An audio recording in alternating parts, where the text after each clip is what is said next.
En el nombre del Padre, y del Hijo, y del Espíritu Santo. Amén. Ven, Espíritu Santo, llena los corazones de tus fieles, y enciende en ellos el fuego de tu amor. Envía, Señor, tu Espíritu Creador, y se renovará la faz de la tierra. Amén. Ven, Espíritu Santo. Oremos. Oh Dios, que has iluminado los corazones de tus fieles con la luz de tu Espíritu Santo, concédenos gustar siempre del bien y gozar de su consuelo. Te lo pedimos por Cristo nuestro Señor. Amén. Gloria al Padre, y al Hijo, y al Espíritu Santo, como era en el principio, ahora y siempre, y por los siglos de los siglos. Amén. Pues les deseo muy buena noche, les doy la más cordial bienvenida a esta su casa, y un agradecimiento nuevamente a la parroquia El Señor San José, al Padre Yamil, a los administradores de la página, y sobre todo a ustedes que vienen con oídos de discípulo a escuchar lo que Dios nos quiere enseñar. Pues los invito a que estemos toda esta hora que vamos a estar juntos, estemos en un clima, en un ambiente orante, en un ambiente de la presencia de Dios, que como nos enseña el catecismo, Dios está en el cielo, en la tierra y en todo lugar. Hoy podemos encontrarlo incluso pues a través de estas redes sociales que han sido el medio que Dios ha dispuesto para que nos reunamos en estos duros tiempos en que pues, nos mantuvimos encerrados, y hoy que empezamos a salir, pues lo tenemos que hacer con prudencia. Y la semana pasada vimos la mitad de aquellos asteriscos que nos marca la Biblia, es decir, aprender en dónde buscar, porque es intimidante llegar a la Biblia, ver 73 libros, que busco, que leo, por dónde empiezo.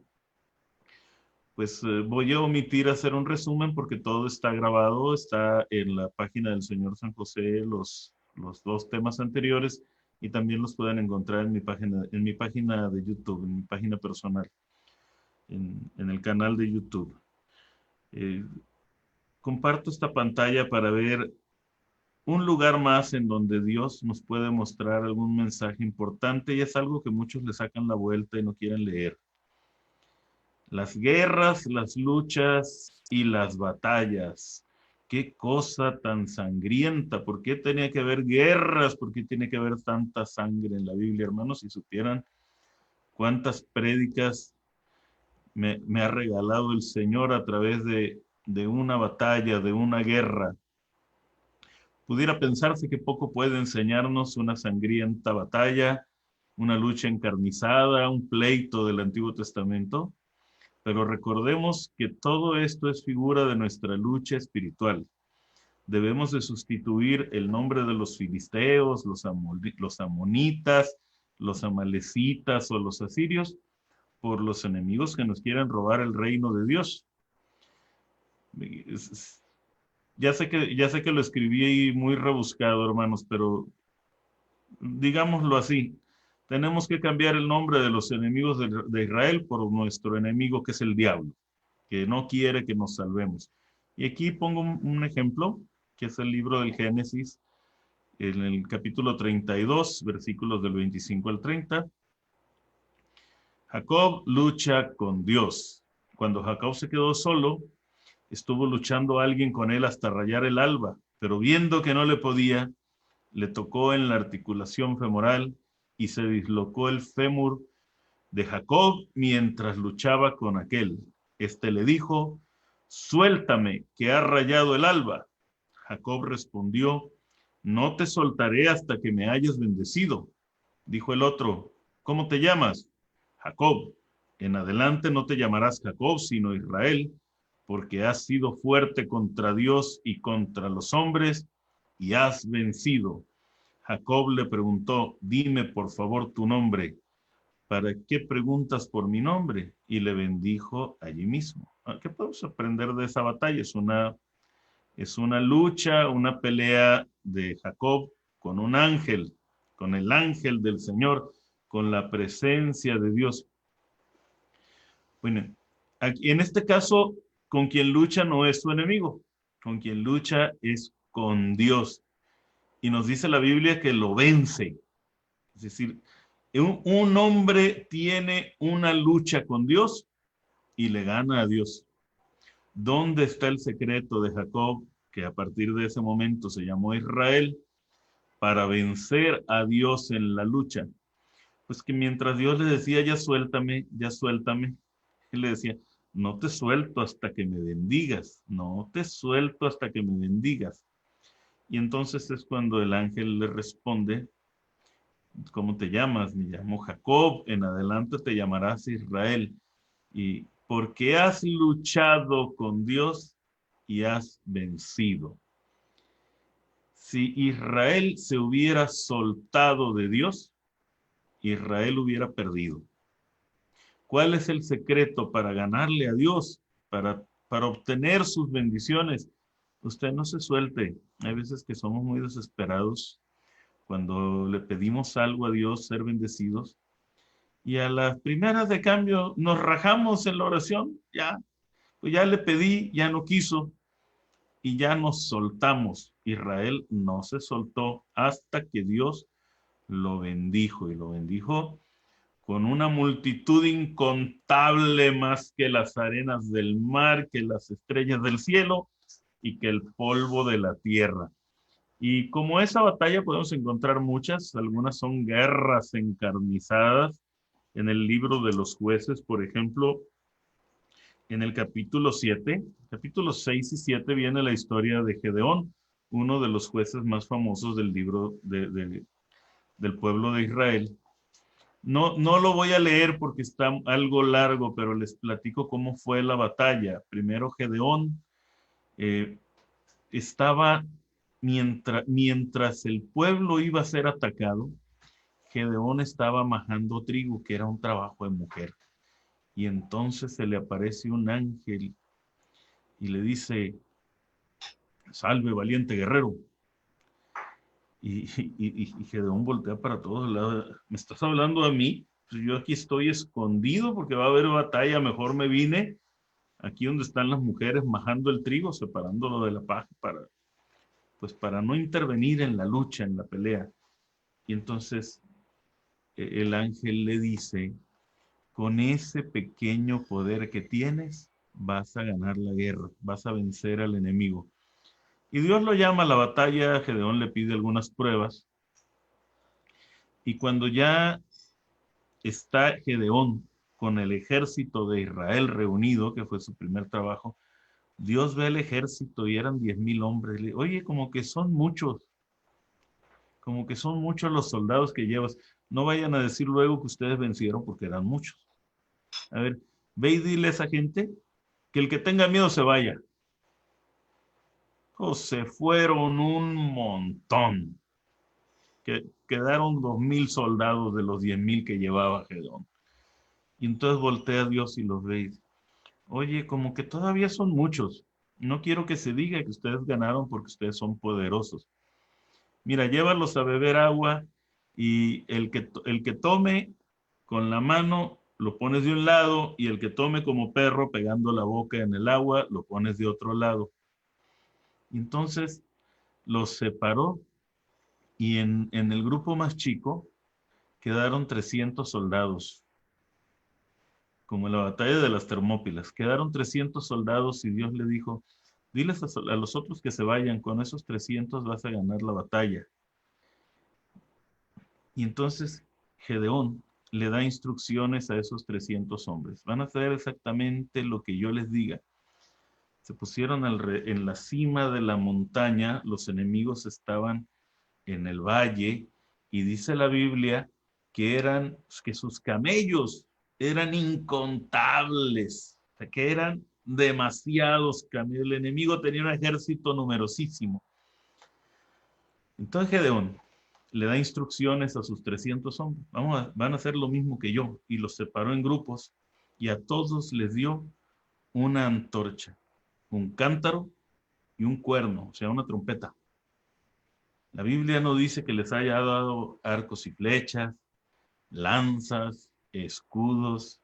No les dio ningún arma de guerra, les dio una antorcha, un cántaro y un cuerno, una trompeta, una corneta.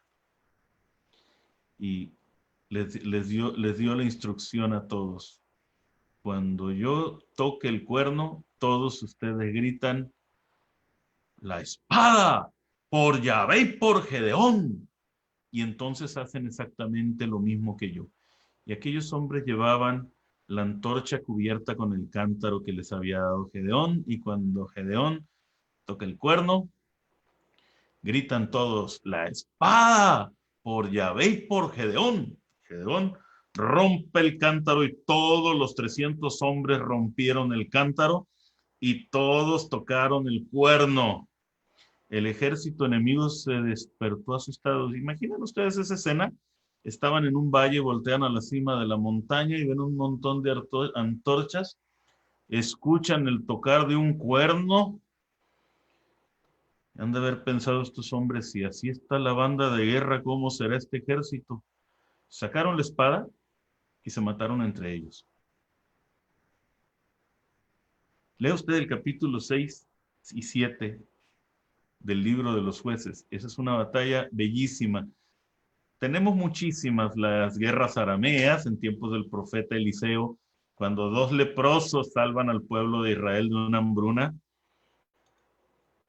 Estaban en una situación tan tremenda que las madres estaban comiendo a sus hijos, literalmente, porque el hambre era tremenda, era la guerra del sitio de Samaria. Lo invito a que se eche un clavadito en las guerras del Antiguo Testamento, en las batallas, y podrá encontrar usted muchos mensajes de Dios que le ayudarán con su vida.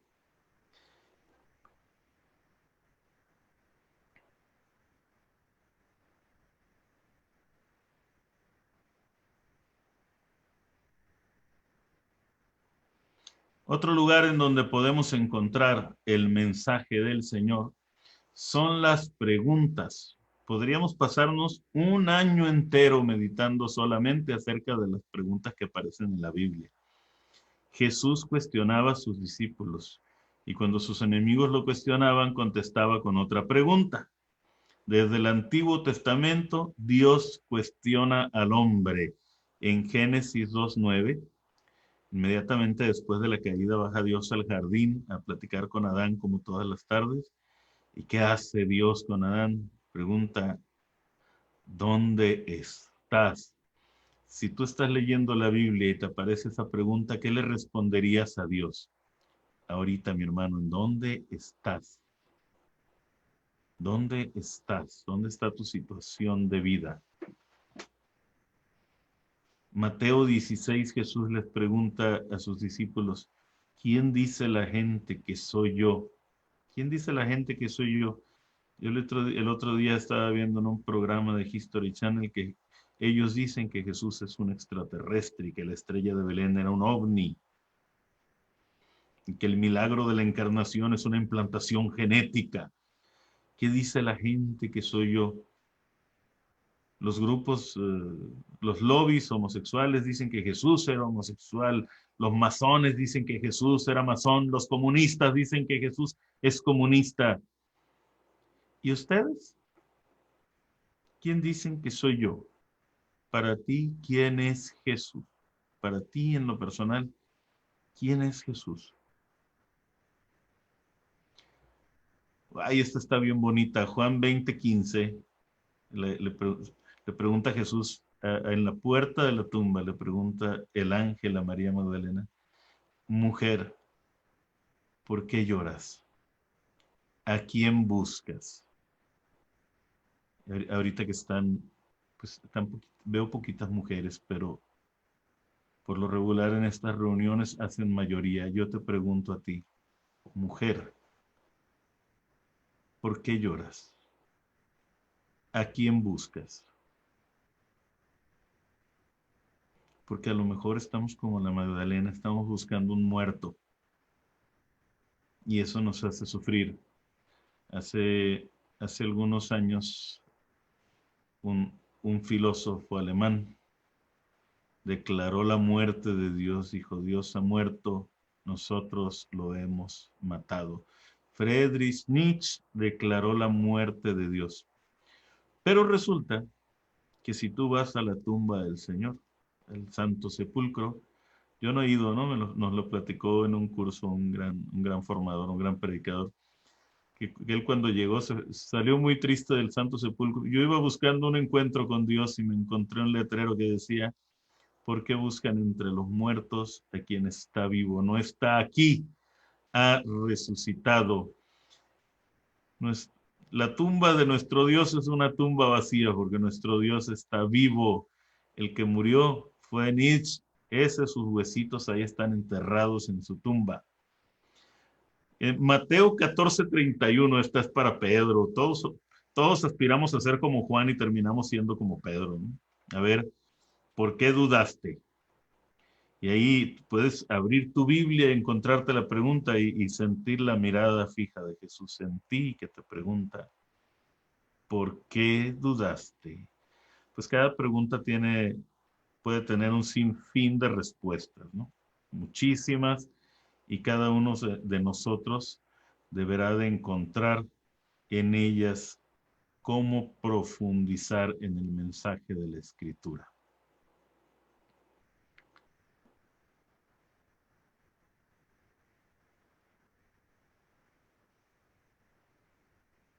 Otro lugar para encontrarnos con el Señor en su palabra son los diálogos. Pocos lugares como las conversaciones. Miren, viene aquí el texto, incluye el texto de Jesús con la mujer samaritana, es un diálogo muy bonito, que dice, cuando Jesús se enteró de que había llegado a oídos de los fariseos, que él hacía más discípulos y bautizaba más que Juan, aunque no era Jesús mismo el que bautizaba, sino sus discípulos, abandonó Judea y volvió a Galilea. Tenía que pasar por Samaria. Llegó a un pueblo de Samaria llamado Sicar, cerca de la heredad de Jacob, que Jacob legó a su hijo José. Allí estaba el pozo de Jacob. Jesús, que estaba cansado de tanto andar, se había sentado junto al pozo. Era alrededor de la hora sexta, mediodía. Llegó entonces una mujer samaritana a sacar agua. Aquí vamos a ponerle toda nuestra atención porque aquí inicia el diálogo. Jesús le dijo, dame de beber. Sus discípulos se habían ido al pueblo a comprar comida. La samaritana le respondió, ¿cómo tú, siendo judío, me pides de beber a mí, que soy mujer de Samaria? Es que los judíos no se tratan con los samaritanos. Jesús le respondió, si conocieras el don de Dios y supieras quién es este que te dice dame de beber, tú se lo habrías pedido a él y él te habría dado agua viva. Contestó la mujer, Señor, el pozo es hondo y no tienes con qué sacarla. ¿Cómo es que tienes esa agua viva? ¿Te crees más que nuestro padre Jacob, que nos dio el pozo, del que bebieron él, sus hijos y sus ganados? Jesús le respondió, todo el que beba de esta agua volverá a tener sed, pero el que beba del agua que yo le daré no tendrá sed jamás, pues el agua que yo le dé se convertirá en él en fuente de agua viva que brota para la vida eterna. Le dijo la mujer, Señor, dame de esa agua para no volver a tener sed y no tener que venir aquí a sacarla. Él le contestó, vete, llama a tu marido y vuelve acá. La mujer le dijo, no tengo marido. Jesús le respondió, bien has dicho que no tienes marido porque has tenido 5 y el que ahora tienes no es marido tuyo. En eso has dicho la verdad. La mujer replicó, Señor, veo que eres profeta. Nuestros padres adoraron en este monte, pero vosotros decís que el lugar donde se debe adorar es Jerusalén. Jesús le contestó, créeme, mujer, que llega la hora en que ni en este monte ni en Jerusalén adoraréis al Padre. Vosotros adoráis lo que no conocéis. Nosotros adoramos lo que conocemos, porque la salvación viene de los judíos. Pero llega la hora, y ya estamos en ella, en que los adoradores verdaderos adorarán al Padre en espíritu y en verdad, porque así quiere el Padre que le adoren. Dios es espíritu y los que adoran deben adorar en espíritu y verdad. Le dijo la mujer, sé que va a venir el Mesías, el Cristo. Cuando venga, nos lo desvelará todo. Le respondió, yo soy el que habla contigo. Vamos a desmenuzar un poco, ya sé que está un poco largo, no lo vamos a poder ver todo a detalle, pero vamos a ver algunas cosas que a veces damos por hecho cuando pasamos por esta lectura. Primero, ¿por qué Jesús está hablando con una mujer? Los judíos no hablaban con las mujeres. Si tenían que hablar con una mujer, siempre hablaban con el esposo. Bueno, Jesús viene a romper las reglas. Jesús habla con las mujeres. Otra, los judíos no se hablan con los samaritanos porque ellos consideran que los samaritanos son herejes, son impuros, no han conservado la fe, no han conservado el culto como lo conservaron ellos. Ahí ya pudiéramos estar obteniendo un mensaje, ¿no? Algún mensaje de apologética. Por ejemplo, ustedes dicen que se debe de adorar en Jerusalén. ¿Qué se hacía en Jerusalén? El sacrificio. Y Jesús le dice, sí, la salvación viene de los judíos. Yo le pudiera decir a mi hermano que reside en otra iglesia, que da culto en otra iglesia y que me dice, es que ustedes dicen que ustedes tienen la salvación. Sí, nosotros tenemos el sacrificio en espíritu y en verdad. ¿Qué cosas vienen en el diálogo? Jesús cuestiona a la mujer. Primero le pide de beber. La mujer cuestiona a Jesús. Oye, no tienes, ¿cómo tú me pides a mí que soy mujer samaritana? Si supieras, si tú supieras quién es el que te está pidiendo de beber, tú me pedirías a mí. Y eh, la mujer samaritana le habla del pozo, de Jacob, de José, de todo el Antiguo Testamento. ¿Y a poco tú eres más grande que el Antiguo Testamento? Jesús no le dice que sí, simplemente continúa escarbando en ella hasta que le dice, yo tengo un agua viva. Si tú me pides a mí, yo te voy a dar y no vuelves a tener sed. Y ella inmediatamente, oye, pues dame de esa agua. Y así ya no tengo que venir al pozo a las 12 del día. ¿Qué estaba haciendo ahí a las 12 del día? Dice el libro del Génesis que las mujeres iban en la tarde, al atardecer, al pozo.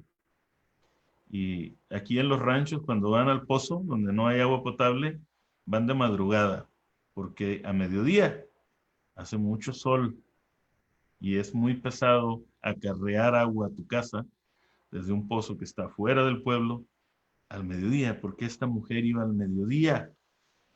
Bueno, esto lo podemos descubrir en el mismo diálogo. Háblale a tu marido. No tengo marido. ¿Dices bien? ¿Que Jesús no sabía que la mujer no tenía marido? Dices bien porque has tenido 5 y con el que estás ahorita no es tu marido. ¿Quién sabe de quién será marido, pero tuyo no es? Jesús sabía todo de esta mujer. ¿Por qué la manda a traer a su marido? Porque está pidiendo de ella una confesión. Aquí hay una confesión. No tengo marido, dices bien, porque has tenido 5. El que tienes ahorita, ese no es tuyo. Entonces la mujer le dice, veo que eres profeta. Y empieza a hablarle del Mesías, del culto. Cuando venga el Mesías, Él nos va a decir la verdad, nos va a decir si ustedes los judíos o nosotros los samaritanos somos los que tenemos la verdad. Y entonces Jesús le dice, yo soy. Si traía chones, la mujer en ese momento se le cayeron, porque yo soy es el nombre de Dios. Y cuando Jesús le dice, yo soy con el que estás hablando, hasta el cántaro se le olvidó, salió corriendo y evangelizó a todo un pueblo. Hay muchos diálogos muy bonitos en la Biblia. El de los caminantes de Maús es bellísimo. ¿Por qué van tan tristes? Yo creo que tú eres el único que no sabe lo que pasó en Jerusalén. ¿Qué pasó? Oigan, pues lo de Jesús Nazareno, varón, profeta, poderoso en obras y palabras. Nosotros esperábamos que él fuera el que liberara a Israel, pero nos lo mataron y van todos tristes y le dan una clase de cristología a Jesús. Le dicen quién es, dónde nació, sus características humanas. Y Jesús les empieza a explicar las Escrituras, el Antiguo Testamento. Mis hermanos, ¿por qué le tenemos miedo a leer el Antiguo Testamento? ¿Sabe usted qué va a encontrar en el Antiguo Testamento? Se va a encontrar con Jesús. Ahorita que estamos estudiando el Génesis en la reunión que tenemos a diario de 8 a 9 de la noche, de lunes a viernes, podrán certificar quienes están asistiendo a esa clase que lo que han encontrado ha sido a Jesús y a María en el libro del Génesis. Han tenido encuentros vivos con Jesús y con María.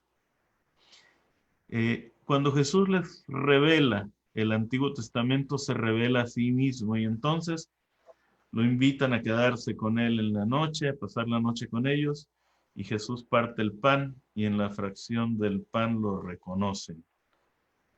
Ese diálogo es bellísimo, el diálogo con Nicodemo. Señor, ¿qué tengo que hacer? Y eres maestro de Israel y no sabes qué hacer. Eres maestro de Israel y no sabes qué hacer. El joven rico, ¿qué tengo que hacer para salvarme? Cumple los mandamientos. ¿Tú te quieres salvar, hermano? ¿Quieres saber qué tienes que hacer para salvarte? Cumple los mandamientos, son 10 nada más. Y pues es una fuente riquísima los diálogos. Oraciones, cánticos y salmos son otra muy bonita fuente para evangelizar.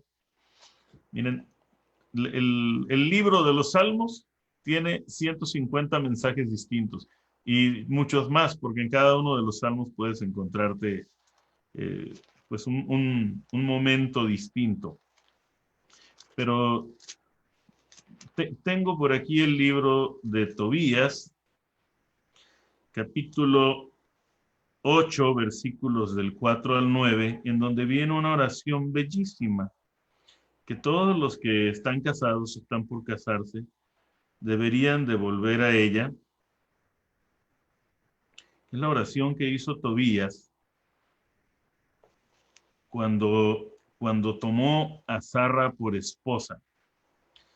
Entonces Tobías se levantó del lecho y le dijo: levántate, hermana, oremos y pidamos a nuestro Señor que se apiade de nosotros y nos salve. Ella se levantó y empezó a suplicar y a pedir el poder quedar a salvo. Comenzó él diciendo: bendito seas tú, Dios de nuestros padres, y bendito sea tu nombre por todos los siglos de los siglos. Bendiga ante los cielos y tu creación entera por los siglos de los siglos. Tú creaste a Adán y para él creaste a Eva, su mujer, para sostén y ayuda, y para que de ambos proviniera la raza de los hombres. Tú mismo dijiste: no es bueno que el hombre se halle solo, hagámosle una ayuda semejante a él. Me detengo para encontrar un mensaje que podemos ver aquí. Cuando nosotros oramos con la Biblia, podemos decirle a Dios lo mismo que Tobías. Tú mismo dijiste, porque estamos orando con su palabra. No hay mejor manera de orar que el libro de los Salmos. Por eso el oficio divino, la liturgia de las horas, quienes tienen esa práctica de oración, está llena de salmos, porque es la palabra de Dios que nos enseña a orar. Continúo. Yo no tomo a mi hermana con el deseo impuro, mas con recta intención. Ten piedad de mí y de ella, y podamos llegar juntos a nuestra ancianidad. Y dijeron a coro: amén, amén. Otra enseñanza que pudiera darnos esto: ¿alguna vez usted reza con su esposo o con su esposa?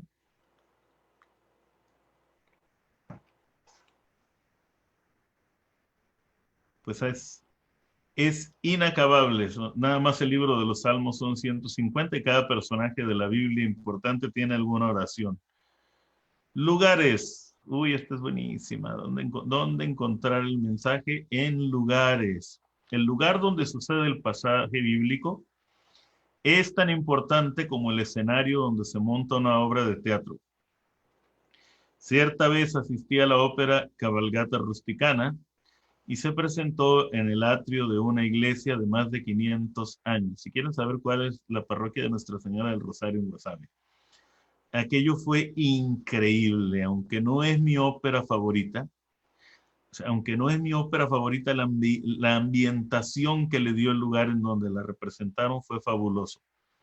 2 semanas después se presentó la ópera Carmen, que siempre había deseado presenciar, solo que en el escenario fue una concha acústica. Aunque disfruté las voces y la música, no me sentí en los tiempos del toreador. Por eso, cada lugar que es mencionado en la Biblia es importante, cada puerta del muro de Jerusalén, cada ciudad, el desierto, el mar, el huerto, la montaña, el pozo, el camino, la barca de Pedro, la casa de Marta, la tumba vacía, Penuel, Betel, Babilonia, Nínive, Egipto, Roma, etcétera, etcétera. Vamos a leer el texto del Evangelio escrito por San Juan, capítulo 5, del 1 al 8, que dice así. Después de esto, con ocasión de una fiesta de los judíos, Jesús subió a Jerusalén. Hay en Jerusalén una piscina probática, llamada en hebreo Betzatá, que tiene 5 pórticos. En ellos yacía una multitud de enfermos, ciegos, cojos y paralíticos, que esperaban la agitación del agua. Es que el ángel del Señor se lavaba de tiempo en tiempo y la piscina se agitaba el agua, y el primero que se metía después de la agitación del agua recobraba la salud de cualquier mal que tuviera. Había allí un hombre que llevaba 38 años enfermo. Jesús, viéndole tendido, sabía que llevaba ya mucho tiempo. Le dijo, ¿quieres recobrar la salud? Le respondió el enfermo, Señor, yo no tengo a nadie que me meta en la piscina cuando se agita el agua, y mientras yo voy, otro se mete antes que yo. Le dijo, levántate, toma tu camilla y anda. Ahora yo les voy a preguntar a ustedes, ¿quién sabe qué es una piscina probática? ¿O qué te viene a la mente cuando piensas en una piscina probática? La primera vez que yo leí esto, que mi Biblia era ahí tengo todavía esa reliquia, una nácar colunga ya muy viejita, ya toda ajada. Yo me imaginaba una piscina, pues una alberca cubierta de azulejo, probablemente los azulejos blancos y azules, que es una piscina probática.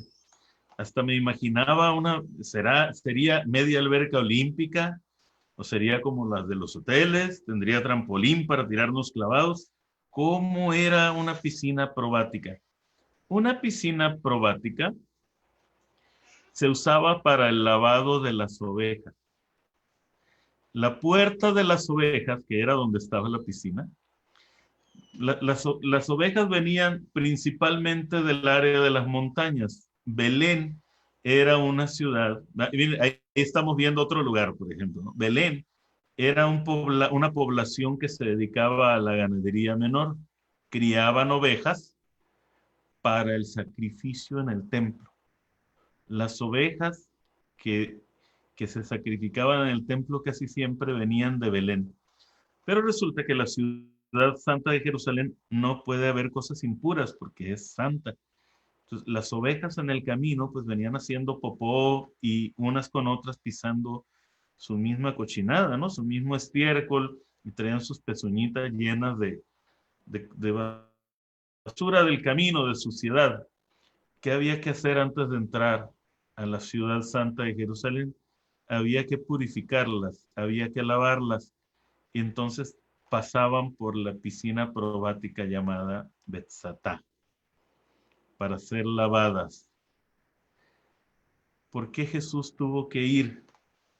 ¿Por qué Jesús tuvo que ir a una piscina probática antes de ser sacrificado? porque Él es una oveja que viene de Belén. Es el cordero que va a ser sacrificado en la Pascua para nuestra salvación. Y pues con esta pequeña explicación podemos entender de otra manera un texto por el que habíamos pasado tal vez decenas, si no es que cientos de veces.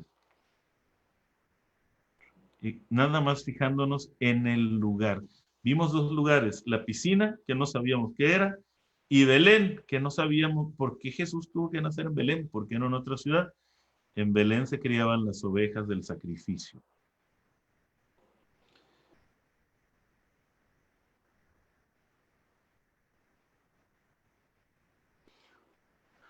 Las fiestas religiosas también son muy ricas en mensaje. Y voy a quitar la pantalla para hablar un poquito de las fiestas religiosas. Y yo les pido tengan mucho cuidado con aquellos que le digan, no es necesaria la religión. Jesús no vino a fundar una religión. Por supuesto que Jesús vino a hacer una religión.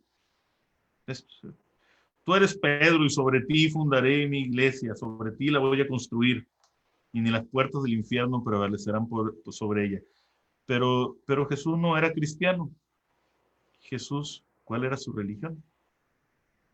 Jesús era judío y Jesús era un judío practicante. Jesús nunca faltaba a las fiestas de su religión y nunca faltaba los sábados a la sinagoga. Por eso se metían tantos problemas con los escribas y los fariseos, porque ya estando en la sinagoga veía a los enfermos y los curaba, siempre en sábado, pues. No quiere decir que en otros días de la semana no haya curado. Jesús curaba siempre, pero cuando estaba en la sinagoga era muy representativo porque nos muestra a un Jesús practicando su religión. Y si vemos la Pascua, por ejemplo, ¿qué nos han dicho de la Pascua? Es que la Pascua significa paso. Es cuando el pueblo de Israel pasó el Mar Rojo. No, no es cierto. Es cuando el ángel de la muerte pasó por Egipto. Es la fiesta en que Dios pasó por Egipto para liberar a Israel, matando a todos los primogénitos de Egipto. ¿Y cómo Dios protegió a Israel? ¿Saben ustedes cómo Dios protegió a Israel para que el ángel de la muerte no tocara a los primogénitos de Israel, solamente a los de Egipto? Bueno, pues mandó a cada familia israelita a que sacrificara un cordero. Y una vez sacrificado el cordero, con la sangre del cordero, marcaron las puertas, las jambas y los dinteles, es decir, todo el marco de la puerta quedó marcado con la sangre del cordero. Y la promesa de Dios a Moisés fue, donde el ángel vea la sangre del cordero, ahí no entrará la muerte. Y cuando pasa el ángel, todos los primogénitos de Egipto, todos los hijos varones nacidos eh, como primicia de otro varón en Egipto fueron destruidos, menos los que estaban marcados con la sangre del cordero. Mi hermano, mi hermana, cuando venga el día, cuando venga el día de la gran tribulación y nos amenace la muerte eterna, no me refiero a la muerte esta que vamos a vivir. Cuando la muerte eterna nos amenace, ¿sabe quiénes van a vivir? ¿Sabe quiénes vamos a vivir? Los que estemos marcados con la sangre del cordero. Porque fue lo primero que Juan el Bautista dijo cuando pasó Jesús. Ese es el Cordero de Dios que quita el pecado del mundo. Y así cada fiesta tiene su simbolismo. Pentecostés, ¿qué es Pentecostés? La venida del Espíritu Santo. No, ¿qué es Pentecostés? Pentecostés son 50 días después de la Pascua, son 7 semanas, 7 por 7, 49. ¿Y qué celebraban ese día? Era la fiesta de las cosechas. Entonces, los israelitas hacían el primer corte de su cosecha y lo iban a ofrecer al templo. La primera cosecha que se levantaba era para Dios. Entonces, Pentecostés es una fiesta agrícola donde el pueblo le ofrece a Dios los primeros frutos de su trabajo. Perdón. ¿Y en la iglesia qué significado tiene eso? Pues que el sembrador que sembró la semilla, como decía el Evangelio de hoy, el sembrador que salió a sembrar la semilla, está levantando su primera cosecha. ¿Cuándo? El día de Pentecostés, y se la está ofreciendo al Padre. La primera cosecha fue de 3,000 bautizados, con una sola predicación de Pedro. Ese día se entregaron las primicias. La primera cosecha del Señor se le ofrece al Padre el día de Pentecostés. La fiesta del agua o de las tiendas, pues también tiene un simbolismo con nuestro bautismo. Tiene un simbolismo también el hecho de cómo se celebraba la fiesta de los tabernáculos o del agua. Se celebraba fuera de las murallas de Jerusalén. La gente salía y ponía una tienda y vivía ahí durante una semana para recordar que ellos vivieron en tiendas durante 40 años mientras fueron esclavos en el desierto. Entonces, nosotros cuando vivimos nuestra cuaresma, por ejemplo, ¿para qué vivimos esa cuarentena? Para vivir nuestro propio desierto, porque hay una cuestión importantísima que debemos de entender. Para poder entrar el pueblo de Israel a la tierra prometida, tuvo que pasar por el desierto. ¿Usted quiere entrar al cielo? El único camino es la cruz, no es el pare de sufrir. El camino para entrar al cielo es la cruz. Tome usted su cruz cada día, niéguese a sí mismo, siga al Señor. ¿Qué quiere decir tomar la cruz? Aquí tengo otro. Me voy a regresar a los objetos. La cruz es un objeto. ¿Qué es una cruz? Ah, es un palo con otro palo atravesado. No, no, no. ¿Qué representaba la cruz? La cruz era una condena ¿de qué? Una condena de muerte. Aquel que toma la cruz sabe que es un condenado a muerte. ¿Usted está consciente de eso todos los días? Si no está consciente de eso, no ha tomado su cruz. Tome su cruz. Todos los días siéntase como un condenado a muerte. Entonces, piense usted, si hoy el Señor me llama, ¿estoy listo? Si nuestra respuesta es no, es que no hemos tomado nuestra cruz. Si hoy el Señor me llama, ¿estoy listo? Tome su cruz, prepárese, alístese.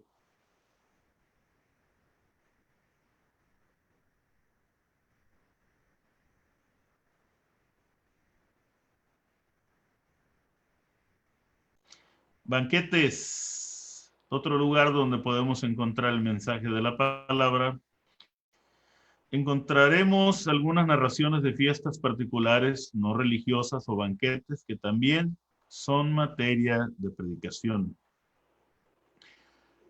3 días después se celebraba una boda en Caná de Galilea y estaba allí la madre de Jesús. Fueron invitados también a la boda Jesús y sus discípulos.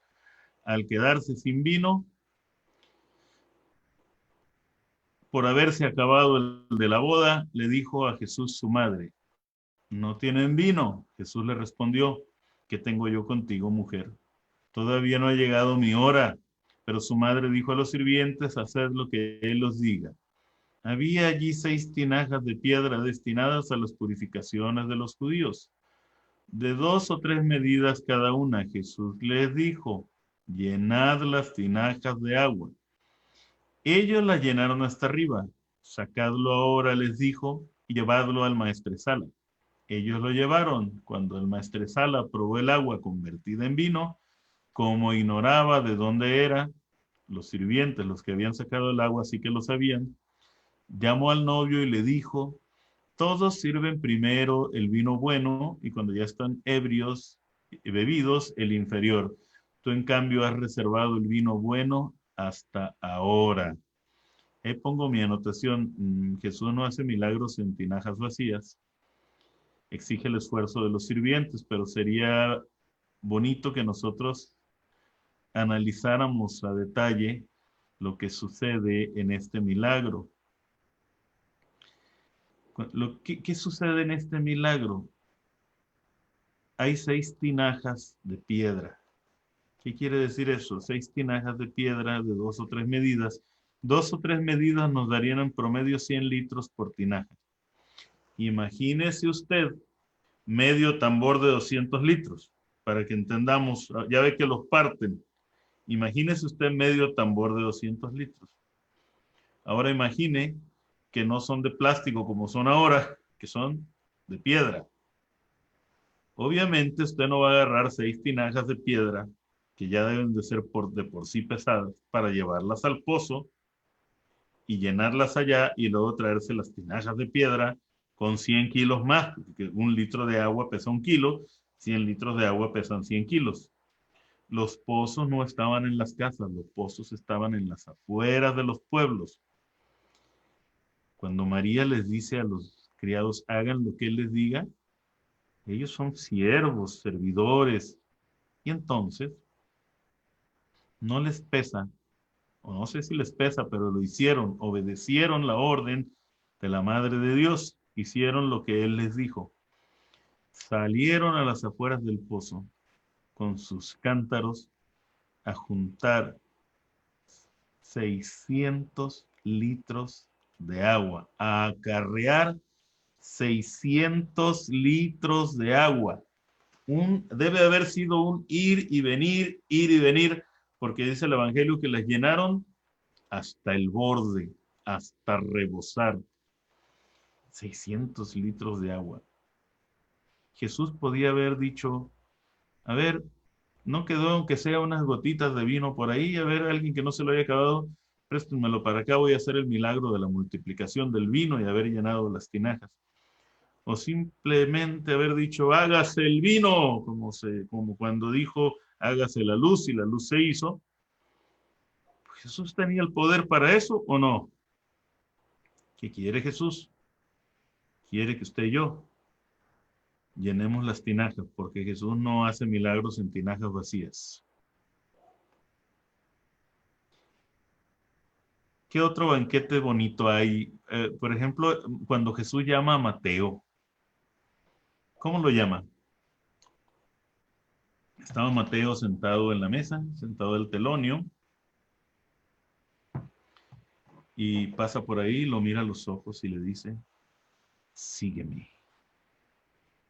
Lo mira fijamente, debe haber sido una mirada preciosa, ¿no? Para que Mateo dejara la mesa, el dinero y todo lo demás, se levantara y lo siguiera. ¿Y de ahí a dónde se fueron? ¿A dónde quería Jesús que lo siguieran? ¿Alguien se acuerda a dónde se fueron Mateo, Jesús y sus amigos? Fueron a la casa de Mateo. Jesús no quiere quitarte nada, Jesús no quiere quitarte tu casa, Jesús no quiere quitarte tus amigos, porque los invitados eran los amigos de Mateo. Jesús quiere salvarte a ti, con tu casa y con tus amigos, a pesar de las críticas de los fariseos que decían, oigan, porque su maestro come con pecadores, con publicanos, con cobradores de impuestos. Y pues en cada fiesta, en cada reunión que veamos en la Biblia, podemos encontrar un mensaje de Dios para nosotros. Objetos. Recordemos que los israelitas son una cultura oriental, por lo tanto, llenos de símbolos. Así que cada objeto representa algo. Veamos algunos ejemplos. Bueno, aquí les puse, está muy larguito. Les voy a poner otro ejemplo un poco más corto. ¿Quieren uno bien corto que les dé un mensaje así? Un mensaje de un versículo. ¿Quién quiere ver en la Biblia? El capítulo 4 del libro de los jueces,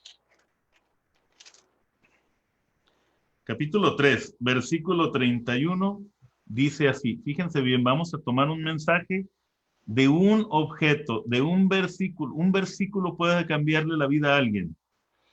Después de él vino Sangar, hijo de Anat, derrotó a los filisteos, que eran 600 hombres, con una aguijada de bueyes. Él también salvó a Israel.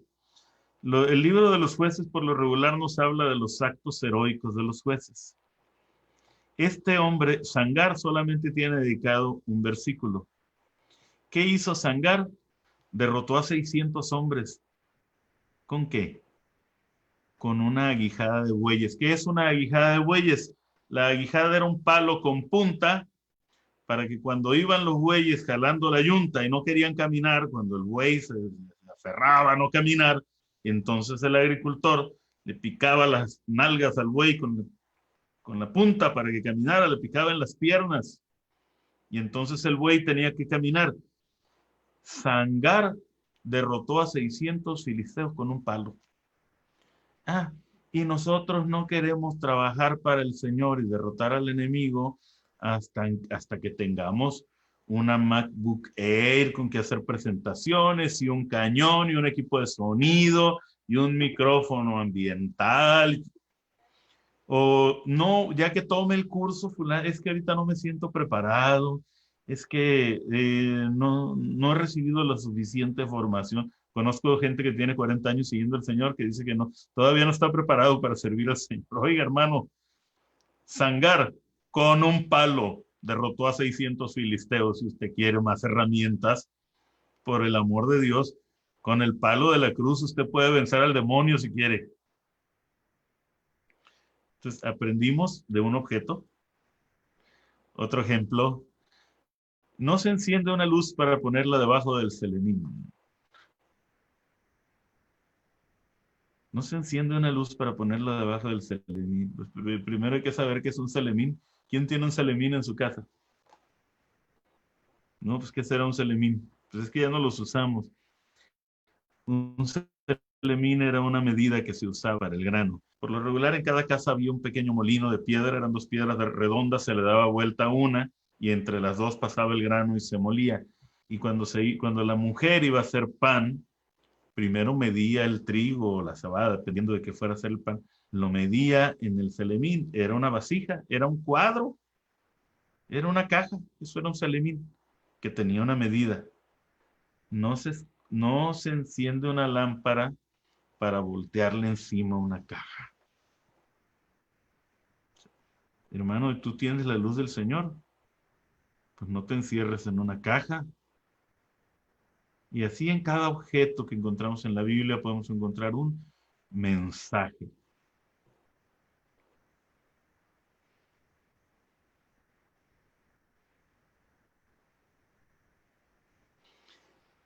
Bueno, pues en todo este capítulo creo que nos ha sido suficiente para descubrir en dónde buscar el mensaje, de una manera muy general.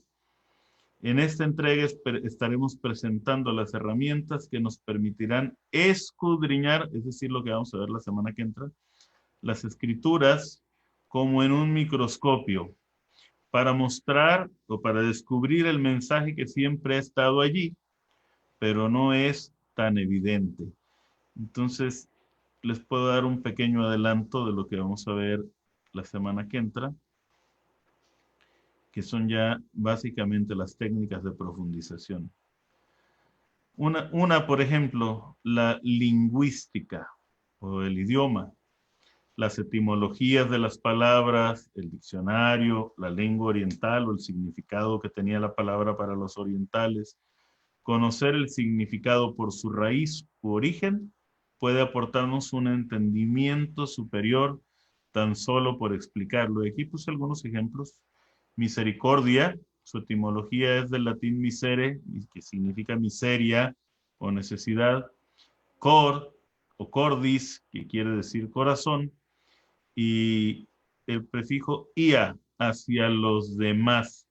Entonces, misericordare o misericordia significa tener un corazón solidario con aquellos que tienen necesidad. Fíjense, eso me lo encontré en Wikipedia, o sea, son definiciones que están al alcance de cualquiera. Compasión. Y miren, las saqué de Wikipedia para que alguien no me diga, es que yo no tengo un pequeño Larus. Y yo tuve una gran ventaja de cuando empecé a leer la Biblia, empecé en una versión de esas que son medio complicadas de leer por el lenguaje que usan. La nácar colunga, el español que usa es muy castizo, pero mi mamá me había regalado un pequeño Larus. Pues ahorita difícilmente vamos a tener para comprar un pequeño Larus, o quienes tengan, bueno, qué bueno, ¿no? Pero toda la información que necesitamos está en Internet. ¿Qué es la compasión, por ejemplo? Del latín compasio, calco semántico o traducción del vocablo griego simpatía. Palabra compuesta, literalmente sufrir y tratar las emociones. Sufrir juntos, tratar con emociones, simpatía. O sea, compasión, compasión no es sinónimo de empatía, es sinónimo de simpatía, porque dice, ay, es que eres muy poco empático, no te pones en los zapatos de él. No, no se trata de ponerme en los zapatos de él, se trata de padecer con él. O sea, si voy a tener compasión, es que quiero padecer junto con él, no si yo estuviera en su lugar. Eso es empatía, el si yo estuviera en su lugar. La compasión es simpatía, es estoy en su lugar. Más intensa que la empatía, la compasión es la percepción, comprensión del sufrimiento del otro. Humildad, fíjense, humildad es una de las palabras peor entendidas. El término no solamente se traduce como humildad, sino como bajo o de la tierra y el humus, ya que en el pasado se pensaba que las emociones, deseos y depresiones eran causadas por irregularidades en las masas de agua, debido a que el concepto alberga un sentido intrínseco, se enfatiza en el caso de algunas prácticas éticas y religiosas donde la noción se hace más precisa. Entonces, ¿qué es la humildad? Humildad viene del griego humild, y el humild es el humus. ¿Qué es el humus? El humus es la capa de materia orgánica que cubre la tierra y le permite conservar la humedad. Y ese acto de conservar la humedad permite que la tierra dé fruto, que la tierra sea fértil. Entonces, humildad es poner una carita así.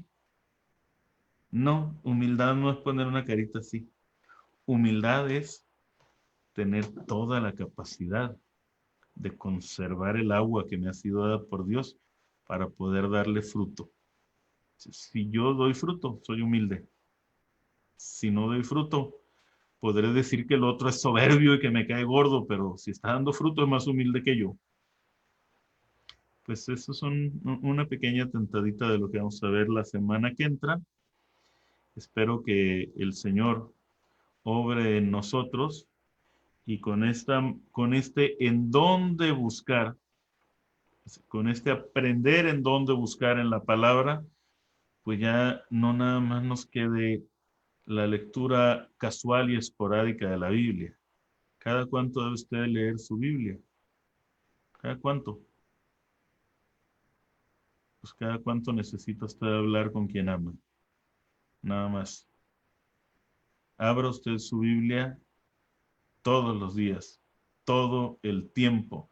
Lea la Sagrada Escritura, que es palabra de Dios. Uh, a manera de testimonio, yo le puedo decir que pude cambiar muchas cosas en mi vida cuando llegué en la Biblia a los libros sapicenciales. Si usted no ha leído los libros sapicenciales, léalos. ¿Cuáles son los libros sapicenciales? Sabiduría eclesiástica, Eclesiastés, Job, Proverbios. Esos libros pueden enseñarnos muchas cosas acerca de cómo vivir.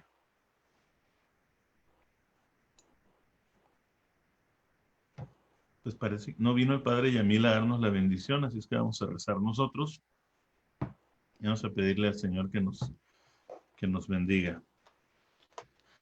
Te damos gracias, Señor, por todos tus beneficios, a ti que vives y reinas por los siglos de los siglos. Te pido, Señor, por cada uno de mis hermanos, que tu Espíritu Santo obre en cada uno de nosotros, nos llene de tu amor, nos llene de tu presencia, de tu misericordia, y que enciendas en nosotros una ansia por leer tu palabra, una ansia por buscar en las Sagradas Escrituras no solo tu voluntad, sino tu presencia amorosa, Señor, tu presencia que nos habla directamente al corazón. Te pido por cada uno de nosotros, mi Señor y mi Dios. Te pedimos también por las cosas que nos rodean y que son importantes para nosotros, nuestro hogar, nuestra casa, nuestra familia, amigos, hijos, esposa, esposo, Cuida de todos nosotros, cuida de nuestros viejos, cuida de nuestros enfermos. Te lo pedimos por Cristo, tu Hijo. Amén. Dios te salve María, llena eres de gracia, el Señor es contigo. Bendita eres entre todas las mujeres, y bendito es el fruto de tu vientre, Jesús. Santa María, Madre de Dios, ruega por nosotros los pecadores, ahora y en la hora de nuestra muerte. Amén. Gloria al Padre, y al Hijo, y al Espíritu Santo, como era en el principio, ahora y siempre, por los siglos de los siglos. Amén. Que el Señor nos bendiga, nos guarde de todo mal, nos lleve a la vida eterna. Yo les reitero la invitación a visitarnos de lunes a viernes en mi canal de YouTube. Estamos estudiando el libro del Génesis y está bien bonito, bien, no está emotivo, está emocionante. Y, y pues aquí los espero el sábado que entra.